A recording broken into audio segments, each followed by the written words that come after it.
Chapter 18. And David numbered the people that were with him, and set captains of thousands and captains of hundreds over them. And David sent forth a third part of the people under the hand of Joab, and a third part under the hand of Abishai the son of Zeruiah, Joab's brother, and a third part under the hand of Ittai the Gittite. And the king said unto the people, I will surely go forth with you myself also.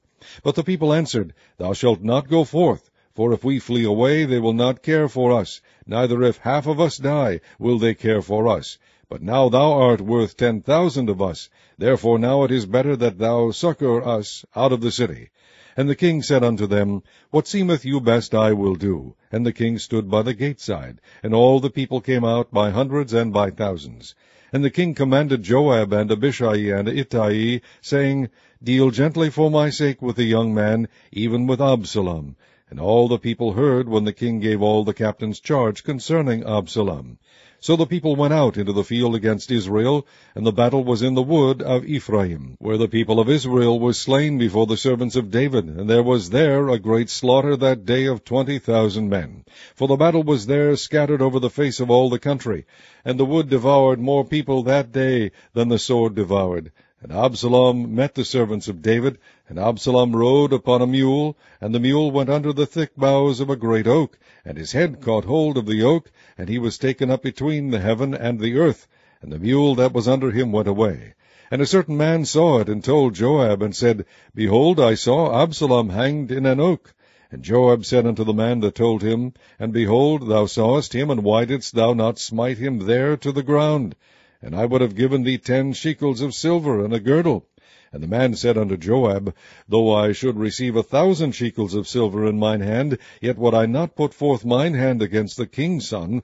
For in our hearing the king charged thee and Abishai and Ittai, saying, Beware that none touch the young man Absalom. Otherwise I should have wrought falsehood against mine own life, for there is no matter hid from the king, and thou thyself wouldest have set thyself against me. Then said Joab, I may not tarry thus with thee. And he took 3 darts in his hand, and thrust them through the heart of Absalom, while he was yet alive in the midst of the yoke.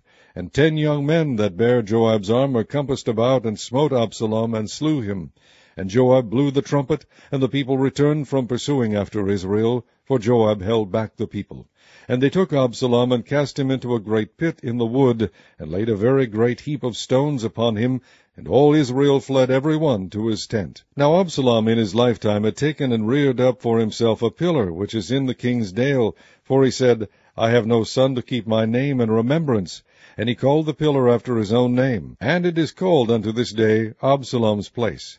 Then said Ahimaaz, the son of Zadok, Let me now run, and bear the king tidings, how that the Lord hath avenged him of his enemies. And Joab said unto him, Thou shalt not bear tidings this day, but thou shalt bear tidings another day.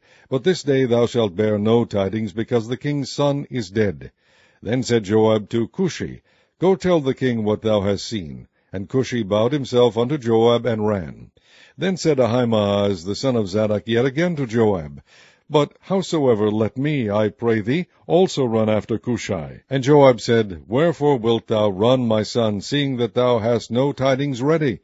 But howsoever, said he, let me run. And he said unto him, Run.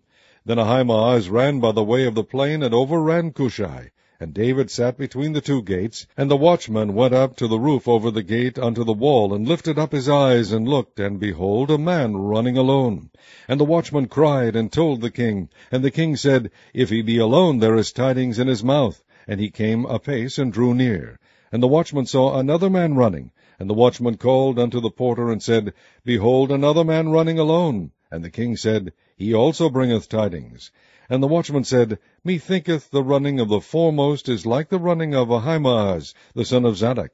And the king said, He is a good man, and cometh with good tidings. And Ahimaaz called and said unto the king, All is well.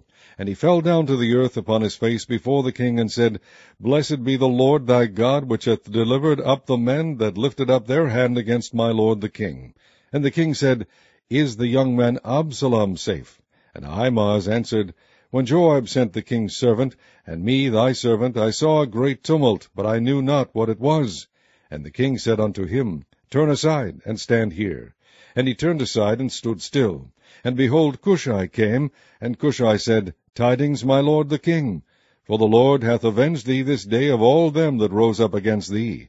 And the king said unto Cushai, Is the young man Absalom safe? And Cushai answered, The enemies of my lord the king, and all that rise against thee to do thee hurt, be as that young man is. And the king was much moved, and went up to the chamber over the gate, and wept. And as he went, thus he said, O my son Absalom, my son Absalom, would God I had died for thee, O Absalom, my son, my son.